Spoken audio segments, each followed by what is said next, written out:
Hello everyone, नमस्ते। मैं आपका स्वागत करती हूँ अपने यूट्यूब चैनल बटरफ्लाई नॉलेज पर। आज हम बात करने वाले हैं एक बहुत ही पावरफुल और हार्ट टचिंग नोवेल के बारे में, जिसका नाम है द कलर पर्पल। इसे एलिस फोकर ने लिखा है।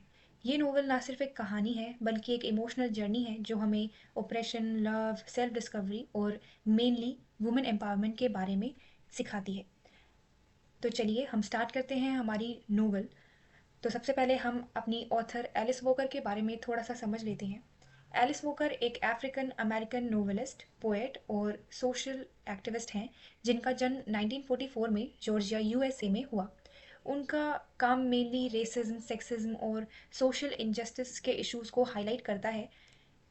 द कलर पर्पल उनकी सबसे फेमस नोवेल है जो 1982 में पब्लिश हुई थी।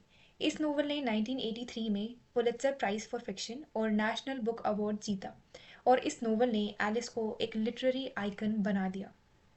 चलिए अब हम इस नोवेल की डिटेल्ड समरी देखते हैं ताकि आपको स्टोरी के सारे इम्पोर्टेंट पॉइंट्स क्लियर हो जाएं। ये नोवेल एक एपिस्टलरी नोवेल है।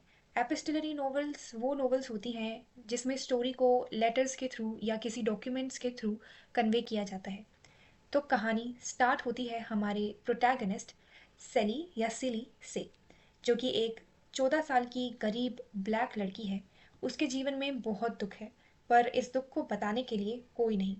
तो वो भगवान को लेटर्स लिखना स्टार्ट करती है और उसी लेटर्स से हमें पता चलता है कि उसका फादर, जो एक्चुअली में उसका स्टेप फादर होता है, वो उसे सेक्सुअली अब्यूज़ करता है और इसी कारण वो 2 बार प्रेग्नेंट हो जाती है। और दोनों बार उसका फादर, जिसका नाम है अल्फोंसो, वो दोनों बार बच्चों को उससे छीन कर कहीं ले जाता है और न जाने उनके साथ क्या करता है। सेली को ऐसा लगता है कि उसके दोनों बच्चे मर गए। कहानी में आगे मिस्टर डैश नाम का कैरेक्टर आता है जो नेटी से, जो कि सेली की छोटी बहन है। तो मिस्टर डैश को नेटी काफ़ी पसंद होती है और वो अल्फोंसो के पास नेटी का रिश्ता मांगने के लिए आते हैं, लेकिन अल्फोंसो ये रिश्ता रिजेक्ट कर देता है, जिससे मिस्टर डैश काफ़ी खफा होते हैं। अल्फोंसो का कहना होता है कि तुम्हें शादी करनी है तो तुम सेली से कर लो, क्योंकि सेली घर की बड़ी बेटी है और काफ़ी हार्ड वर्किंग भी है। लेकिन मिस्टर अल्फोंसो को ये अच्छा नहीं लगता और वो वहाँ से चले जाते हैं, क्योंकि सेली को बताया गया है कि वो काफ़ी अगली है और उसमें कुछ खास खूबियाँ नहीं हैं। लेकिन मिस्टर डैश जब अपने घर जाते हैं तो न जाने उनको ऐसा क्या होता है कि वो सोचते हैं कि कर लेते हैं सेली से शादी। तो वो आते हैं अल्फोंसो के पास और वो सेली का हाथ मांगते हैं और उनसे शादी कर लेते हैं। वो ऐसा इसलिए करते हैं क्योंकि उनके ऑलरेडी काफ़ी सारे बच्चे होते हैं उनकी लास्ट वाइफ के साथ, जिस वाइफ का मर्डर हो गया होता है। अब वो मर्डर न जाने कैसे हुआ होता है।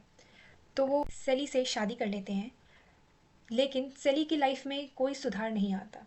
मिस्टर बी उसके फादर की तरह ही सेली के साथ बहुत बुरा बर्ताव करते हैं। वो सेली को मारते हैं, उसकी इंसल्ट करते हैं, उससे सिर्फ एक नौकरानी की तरह ट्रीट करते हैं। फिर एक दिन नेटी अपना घर छोड़कर सेली और मिस्टर डैश के घर पर आ जाती है।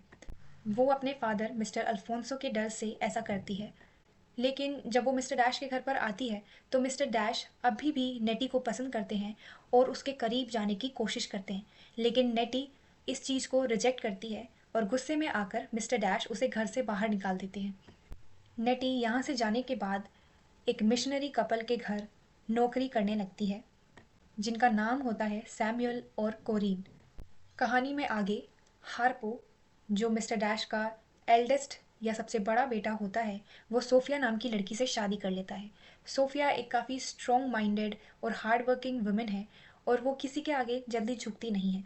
और हार्पो को ये बात अच्छी नहीं लगती कि सोफिया उसकी बात को जल्दी मानती नहीं है, और सोफिया के बोल्ड और स्ट्रॉन्ग पर्सनैलिटी के आगे हार्पो ज़्यादा कुछ कह भी नहीं पाता।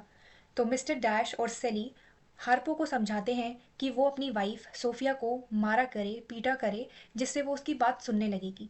लेकिन सेली को अपनी इस बात का बाद में जाकर काफ़ी गिल्ट होता है और वो सोफिया से माफ़ी मांगती है और सोफिया और सेली बहुत अच्छे दोस्त बन जाते हैं। कहानी के नेक्स्ट पार्ट में शग एवरी, जो कि इस नोवेल की one of the most important female characters में से एक है, तो यहाँ पे शग एवरी का इंट्रोडक्शन होता है। शग एवरी मिस्टर डैश की पुरानी लवर है जिससे मिस्टर डैश काफ़ी प्यार किया करते थे, लेकिन उनके पेरेंट्स के मना करने की वजह से वो शग से शादी नहीं कर पाए। शग काफ़ी ब्यूटीफुल है, काफ़ी ग्लैमरस है और इंडिपेंडेंट वुमेन है, जो बिल्कुल सेली के ओपोजिट है। लेकिन जब सेली शग को देखती है और धीरे धीरे वो उसकी तरफ अट्रैक्ट होने लगती है और उसे शग से प्यार हो जाता है। मिस्टर डैश शग को अपने घर में पनाह देते हैं और इसी बीच शग की और सेली की काफ़ी अच्छी दोस्ती होती है और उनकी ये दोस्ती बाद में प्यार में बदल जाती है।